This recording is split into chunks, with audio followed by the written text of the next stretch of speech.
Mateo Kapitulo 5. Sa pagkakita ni Jesus sa katawhan, mitunga siya sa bungtod ug milingkod didto. Unya mialirong kaniya ang iyang mga tinun-an ug gitudluan niya sila ni ining mosunod. Bulahan ang miila nga sila kabus sa mga butang nga espirituhanon, kay maangkon nila ang paghari sa Dios. Bulahan ang nagsubo, kay lipayon sila sa Dios. Bulahan ang mapaubsanon, kay maila ang tibuok yuta. Bulahan kadtong naningkamot pagtuman sa kabubuton sa Dios, kay tagbaw niya sila. Bulahan ang maluluyon, kay kaluyan sila sa Dios. Bulahan ang putli o kasing-kasing, kay makakita sila sa Dios. Bulahan ang naningkamot, nga managdait ang katawhan, kay isipon sila sa Dios nga iyang mga anak. Bulahan ang gilutos tungod sa ilang pagsunod sa kabubuton sa Dios, kay mahisakop sila sa paghari sa Dios. Bulahan kamo kung biyayon og daog-daogon sa mga tao, ug butang-butangan sa tanang matang sa kadautan, tungod sa inyong pagsunod kanako. Paglipay ug pagmaya kamo, kay dako ang ganti nga gitagana alang kaninyo didto sa langit. Giingon usab nila niini pagpasipala ang mga propeta nga naiuna kaninyo. Kamo ang asin sa katawhan. Kun ang asin kawad-an sa iyang kaparat, unsaon pa man pagpabalik sa kaparat niini? Kini wala na'y kapuslanan ug angay na lamang ilabay unya tunub-tunuban sa mga tao. Kamo ang kahayag sa kalibutan. Ang syudad nga nahimutang sa bungtod, dili gayud matago. Walay magdagkot og suga aron lamang isulod sa gantangan, kundili ibutang gayud kini sa tungtunganan aron maghatag og kahayag sa tanan nga naa sa balay. Busa, sa samang paagi, ipadanag ang inyong kahayag atubangan sa mga tao, aron makita nila ang inyong mga maayong buhat, ug daygo nila ang inyong amahan nga atua sa langit. Ayaw ninyo huna-huna nga mianhi ako, aron pagsalikway sa balaod ni Moises, ug sa mga pagtulunan sa mga propeta. Wala ako moanhi aron pagsalikway niini, kundili aron pagtuman hinuon sa hustong kahulugan. Timan ikini, samtang anaa pa ang langit ug ang yuta, bisan ang labing gamay nga kudlit o ang labing jutay nga bahin sa balaod, dili gayud mahanaw hangtod matuman ang tanan. Busa, ang dili magtuman bisan sa labing gamayng bahin sa kasuguan ug magtudlo sa uban sa pagbuhat sa ingon, mahimong labing ubos sa gingharian sa langit. Apan ang magtuman sa balaod ug magtudlo sa uban sa pagbuhat sa ingon, mahimong dako sa gingharian sa langit. Busa, sultihan ko kamo, nga dili kamo makasulod sa gingharian sa langit kung ang inyong pagtuman sa kabubuton sa Dios, sama lamang sa gihimo sa mga magtutudlo sa balaod ug sa mga Pariseo. Nasayod kamo nga ang mga tao giingnan kaniadto. Ayaw pagpatay. Ang magpatay manubag niini sa hukmanan. Apan karon sultihan ko kamo nga ang masuko sa iyang isig katawo dadon ngadto sa maghuhukom, ug ang maghingalag kuanggol sa iyang isig katawo manubag niining ngadto sa labawng hukmanan, ug bisan kinsa nga moingon nga buang ang iyang isig katawo, malagmit nga mahiagom sa kalayo sa impierno. Busa, inigdala na nimo sa imong halad ngadto sa halaran, unya didto mahinumduman mo nga nasilo kanimo ang imong isig katawo. Biyai ang imong halad atubangan sa halaran, ug adto adayon ang imong isig katawo ug pakig-uli una kaniya. Unya balik sa halaran ug padayuna ang imong paghalad sa Dios. Kung may mukiha kanimo ug dad-on kaniya sa hukmanan, pakighusay dayon kaniya samtang may panahon pa, ug wala pa kamo moabot didto. Kay kun moabot na kamo sa hukmanan, itugyan kaniya sa huwes, ug ang huwes mutugyan kanimo sa pulis, ug bilanggoon kaniya. Ug magpabilin ka didto, hangtod nga mabayran nimo ang tanan mong multa. Nakadungog kamo nga giingon kaniadto, ayaw panapaw. Apan karon sultihan ko kamo, nga bisan kinsay mutanaw sa usa ka babae uban sa daotang tinguha, nakapanapaw na ngadto kaniya sulod sa iyang kasing-kasing. Busa, kung ang imong tuong mata makaangin kanimo sa pagpakasala, lugita kini ug ilabay, kay mas maayo pa nga kawad-an ang imong lawas ug usa ka bahin kaysa itambog ang tibuok mong lawas ngadto sa impierno. Kung ang imong tuong kamot makaangin kanimo sa pagpakasala, putla kini ug ilabay, mas maayo pa nga kawad-an ka og usa ka kamot kaysa itambog ang tibuok mong lawas ngadto sa impierno. Giingon usab kaniadto, ang makigbulag sa iyang asawa, kinahanglan nga maghatag kaniya og sinulat nga pahibalo sa pakigbulag. Apan karon sultihan ko kamo, nga kinsa kadtong mubulag sa iyang asawa, bisan wala magluib kaniya, makasala, kay siya man ang hinungdan sa pagpanapaw unya sa iyang asawa, kung magminyo kini pag-usab. Bisan ang mga asawa kaniya, makapanapaw usab. Nakadungog usab kamo, nga giingna ng atong katigulangan kaniadto. Ayaw pakyasa ang imong panaad, kung dili tumana ang imong gipanumpa ngadto sa Ginoo. Apan karon sultihan ko kamo, ayaw gayud panumpa kung musaad ka. Ayaw panumpa sa langit, kay ang langit mao ang trono sa Dios.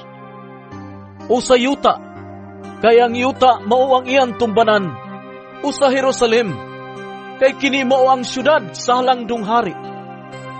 Ayaw kamo panumpa bisan gani sa inyong ulo, kay dili man kamo makapaputi o makapaitom sa usa ka lugas nga buhok.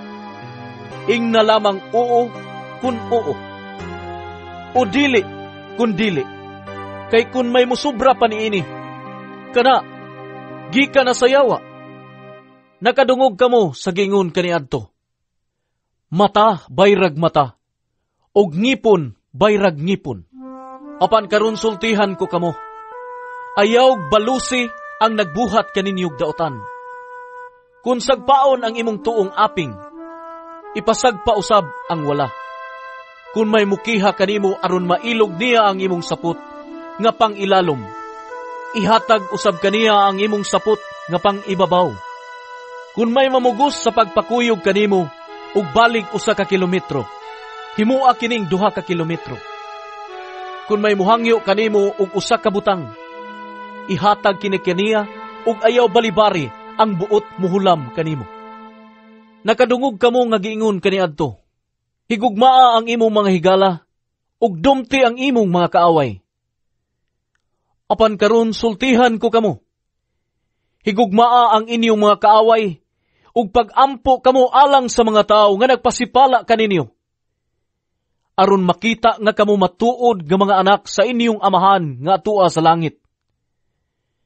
Kay siya sa walay pagpili, nagpasidlak sa iyang adlaw, ug naghatag og ulan ngadto sa mga matarong ug sa mga makasasala. Nganong magpaabot man kamo og ganti gikan sa Dios, kung ang inyong higugma maulamang kadtong mga tao nga nahigugma kaninyo? Dili ba, bisan gani ang mga kubrador sa buhis, nagbuhat man ni ana? Kung kamo mahigalaon ngadto lamang sa inyong mga higala, unsa may nahimo ninyo nga labaw pa sa gihimo sa kadaghanan? Dili ba, bisan gani ang mga tao nga wala buila sa Dios, nagbuhat man ni ana? Kinahanglang magmahingpit kamo, ingon nga hingpit ang inyong amahan nga atua sa langit.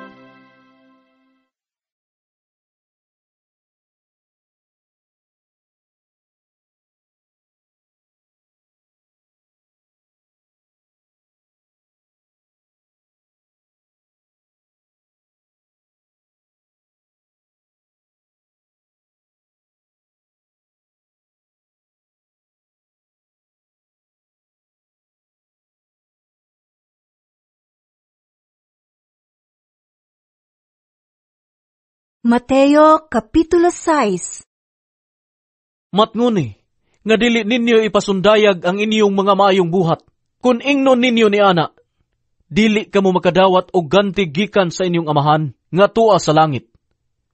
Busa, kun muhatag kamog hinabang, ayaw kini ipanghambog sama sa gibuhat sa mga tigpakaron ingnon, sulod sa mga sinaguga ug sa kadalanan. Nagbuhat sila niini aron daygon sa mga tao. Apan sultihan ko kamo, ngang naghimo niini, nakadawat na sa ilang ganti. Kun pananglit mutabang ka sa usa ka taong kabus, tabangi siya sa paagi, nga bisan gani ang labing suod kanimo, dili masayod niini. Himua kini sa tago, ug ang imong amahan nga nagtan-aw sa imong gibuhat, muganti kanimo. Ug kun magampo ka, ayaw buhata ang gihimo sa mga tigpakaron ingnon. Gusto silang magampo nga magtindog sulod sa mga sinaguga ug diha sa mga iskina sa kadalanan aron makita sila sa mga tao. Sultihan ko kamo nga nakadawat na sila sa ilang ganti. Apan kun magampo ka, sulod ngadto sa imong kwarto, unya sirhi ang pultahan, ug pagampo ngadto sa imong amahan nga dili makita. Ug gantihan ka sa imong amahan nga nagtan-aw sa imong gibuhat sa tago. Sa inyong pagampo, ayaw paggamit og daghang pulong nga walay kahulugan, sama sa gibuhat sa mga dili magtotoo. Kinsa naghuna-huna nga tubagon sila tungod sa taas nilang pagampo. Ayaw sunda ang gihimo nila.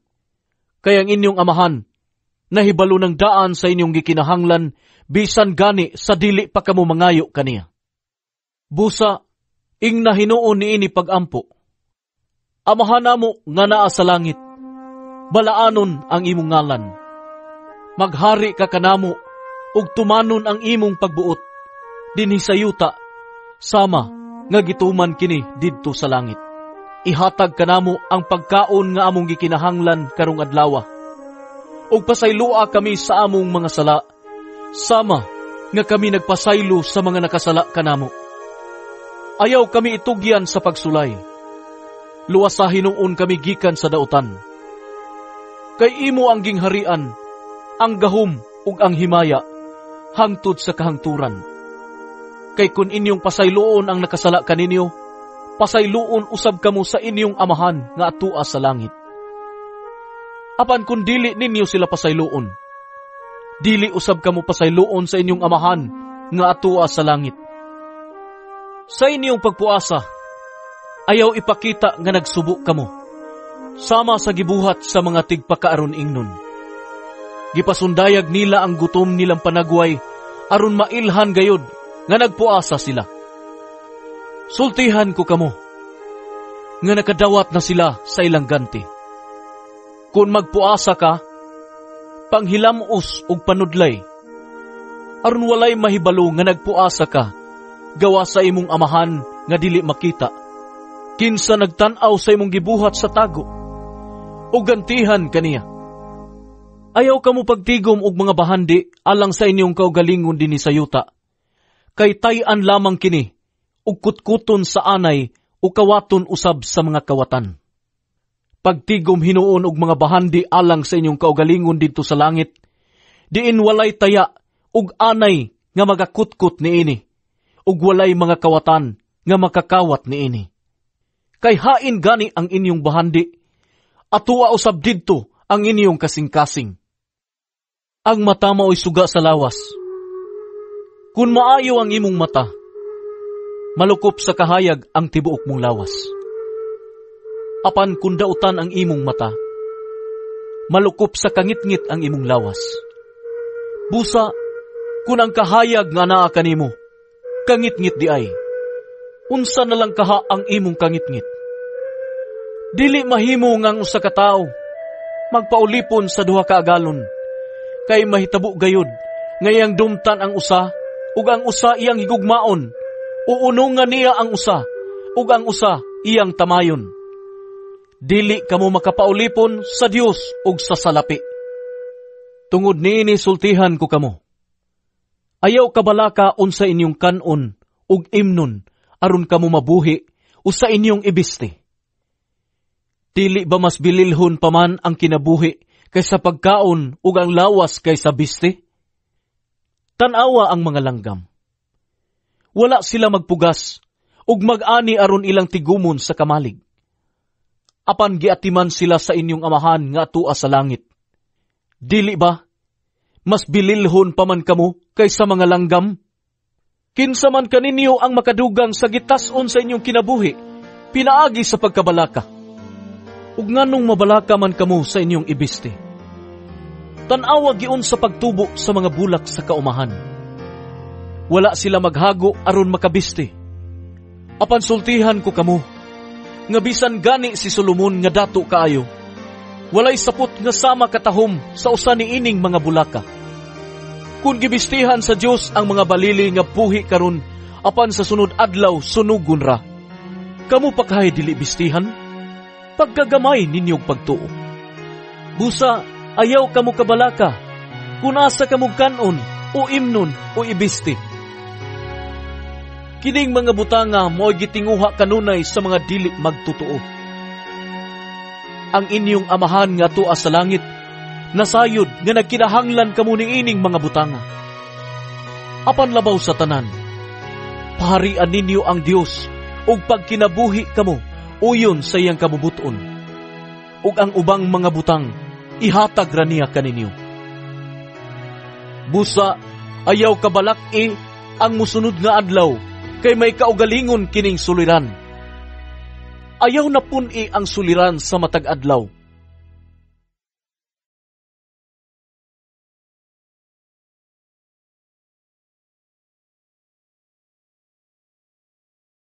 Mateo, Kapitulo 7. Ayaw ninyo hukmi ang uban, aron dili kamo hukman sa Dios. Kay hukman kamo sa Dios, sama sa paghukom ninyo sa uban. Ug sukdon kamo niya, sa samang sukdanan nga inyong gigamit sa uban. Nganong nakita manimo ang puling sa imong isig katawo, apan wala ka magtagad sa truso diha sa imong mata. Unsaon manimo pag-ingon sa imong isig katawo, kuhaon ko kanang imong puling, nga naa may truso sa imong mata. Tigpakaron ingnon, kuhaauna ang truso nga naa sa imong mata, aron makakita kapag ayo, ug makuha mo ang puling sa imong isig katawo. Ayaw ihatag ang mga butang nga balaan ngadto sa mga iro, kay tingalig musumbalik sila ug mupaag kaninyo. Ug ayaw iitsa ang mga perlas ngadto sa mga baboy, kay kinitamak-tamakan lamang nila. Pangayo og kamuhatagan, pangita og kamu makakaplag.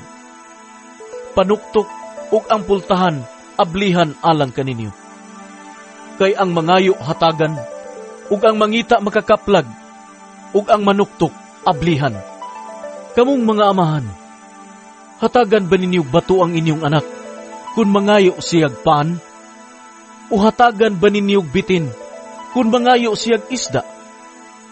Kung kamo nga mga dautan, may balong muhatag ug mayong butang ngadto sa inyong mga anak. Unsa pa ka ang inyong amahan nga tua sa langit? Muhatag gayud siya sa mga maayong butang niadtong mangayo kaniya. Buhata ngadto sa uban ang buot ninyo nga ilang buhaton nga na kaninyo. Kini ang kahulugan sa balaod ni Moises ug sa pagtulunan sa mga propeta. Sa inyong pagpangita sa dalan sa kinabuhi, sulod kamo sa sigpit nga ganghaan, kay ang lapad nga ganghaan ug ang sayon nga dalan paingon man sa kalaglagan. Mao kini ang gisubay sa kadaghanan. Apan masigpit ang ganghaan ug malisod ang dalan paingon sa kinabuhing dayon, ug jutay ra ang nakakaplag niini. Pagbantay kamo sa mga mini nga propeta. Muanha sila kaninyo nga murag mga karnero, apan ang tinuod, sama sila sa bangis nga mga lobo. Mailhan ninyo sila sa ilang binuhatan, kay ang sampinit, dili man mamungag ubas, ug ang kadyapa, dili usab mamungag igos. Ang punuan nga walay sakit, mamungag maayong bunga, apan ang punuan nga masakiton, dili mamunga ug maayong bunga. Dili makabungag walay pulos nga bunga, ang punuan nga walay sakit. Sama nga ang masakiton nga punuan, dili makabungag mayong bunga. Ang matag punuan nga dili mamungag mayong bunga, putlon ug isugnod sa kalayo. Busa, mailhan ninyo ang mga mini nga propeta pinaagi sa ilang binuhatan. Dili ang tanan nga magtawag kanako Ginoo, Ginoo, makasulod sa gingharian sa langit, kun dili kadto lamang nagtuman sa kabubuton sa akong amahan nga tua sa langit. Niadtong adlaw, daghan unya ang moingon kanako, Ginoo, dili ba nagsangyaw man kami sa mensahe sa Dios? Naghingilin sa mga yawa ug naghimog daghang mga milagro pinaagi sa imong ngalan? Apan ingnon ko niya sila, wala ako makaila kaninyo, mga makasasala, pahawa kamo. Busa, ang tanan nga nakadungog sa kong gisulti ug nagtuma niini, mahisama sa usa ka maalamong tao nga nagtukod sa iyang balay diha sa bato. Sa dihang mibundak ang ulan ug mibaha ang mga suba, ug ang hangin mihapak ug mikuso-kuso niadtong balaya. Wala kini matumba kay natukod man diha sa bato. Apan ang tanan nga nakadungog sa kong gisulti ug dili mo tuman niini, mahisama sa usa ka taong buang-buang nga nagtukod sa iyang balay diha sa balas. Sa dihang mibundak ang ulan ug mibaha ug ang hangin mihapak ug mikuso-kuso niadtong balaya, natumba kini ug nagunob. Sa pagkahuman ni Jesus ug sulti ni ining mga butanga, ang mga tao na tingala sa iyang pagtulunan. Lahi siya sa ilang mga magtutudlo sa balaod, kay ang iyang pagtudlo inubanan man sa awtoridad.